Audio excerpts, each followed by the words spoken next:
Hello, I am Dr. Supriya Datta, consultant physician diabetologist from Kolkata.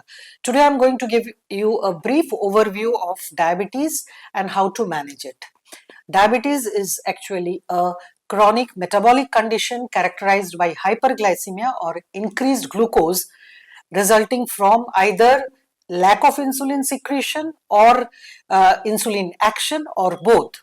It is characterized by uh, certain complications called microvascular and macrovascular complications resulting from uncontrolled glucose. What is that terminology? What does it mean by that? Because long standing, if glucose is high, it will result in damage to the blood vessels, both the smaller as well as the smaller vessels of the retina, the kidney and the nerves, as well as the heart, the brain and many other organs. So the glucose has to be kept in a normal range, and there are certain diagnostic criteria according to various guidelines. So accordingly, the fasting glucose, if it is more than 126, if the postprandial, that is after the meal glucose 2 hours after meal, if it is greater than 200, or a random glucose greater than 200, or another parameter, that is HbA1c, which you see often in the reports, that is glycated hemoglobin greater than 6.5. So accordingly, we give a diagnosis of diabetes, or you are said to be suffering from diabetes if you have results greater than this.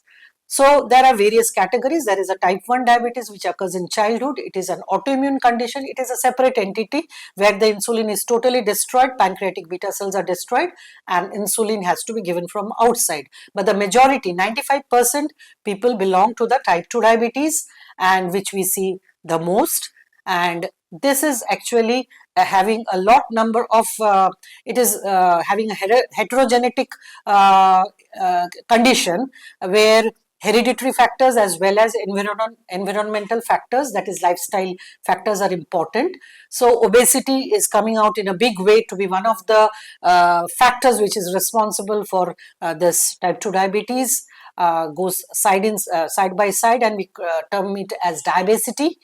So how do you prevent? I mean, I won't say prevent. How do you slow its progress, or once it happens, how do you prevent its complications? So there are, the gold standards are lifestyle modification in terms of diet and exercise. You have to follow a diet where calorie has to be maintained, macro and micronutrients have to be given in certain proportions, and carb content and saturated fat has to be reduced. So we refer to a dietitian, or we have a holistic diet pattern for which is culturally and socio-economically based according to guidelines, as well as customized according to the patient.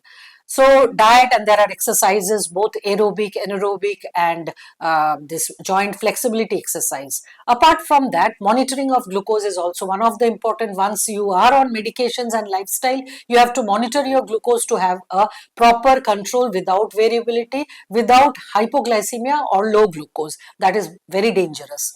So apart from that, once you start taking medications and follow a lifestyle, or before diagnosis, apart from the glucose part, you have to do a variety of tests to know about where you are, what has happened to your organs. So apart from fasting PP and a glycated hemoglobin or HbA1c, you have to look after the renal parameters, renal function test, urea, creatinine, uric acid, sodium, potassium, urine, albumin, creatinine ratio. The liver function test is very important because people with type 2 diabetes, obesity have fatty liver. So these blood tests are very important. The LFT, the lipid profile, and apart from that, the routine hemoglobin and the complete blood count.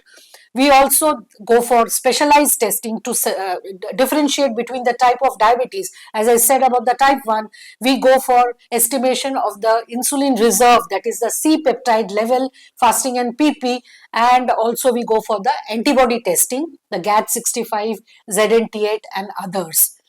And apart from that, we also screen thyroid disorders, TSH, which is very commonly associated diabetes and thyroid, and go for the assessment of vitamin D and B12 for ruling out neuropathy.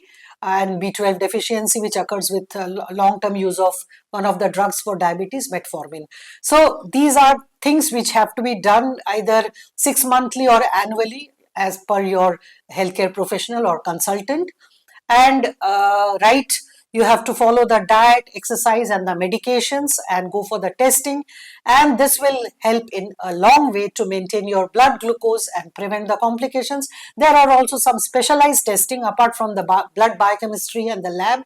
You have to test for the retina, the fundus examination for retinopathy, and for neuropathy, the 10-gram monofilament that is done by the on the bedside by the clinician, as well as the biothermometry, vibration perception threshold, the nerve conduction velocity, and for the peripheral arterial disease, you go for the Doppler testing, so on and so forth. So it's a very lengthy, yet we make it very concise and try to educate our patients how to follow each.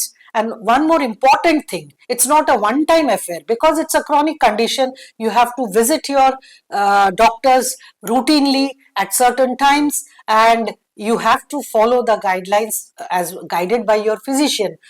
So I would request all of you, whatever I have told you, it's in a nutshell about diabetes, and a one talk is not enough. I may further advise you in my next talk about certain other aspects. So this much for now. I hope you will understand what you are suffering from. And last but not the least, do not get distressed. Once you are diagnosed with diabetes, your mental status should be very well managed. Otherwise, your glucose control will be difficult, and don't think of it as a stigma. And living with diabetes is as good as living normally if you follow the norms, if you visit your healthcare professional. Thank you, and bye for now.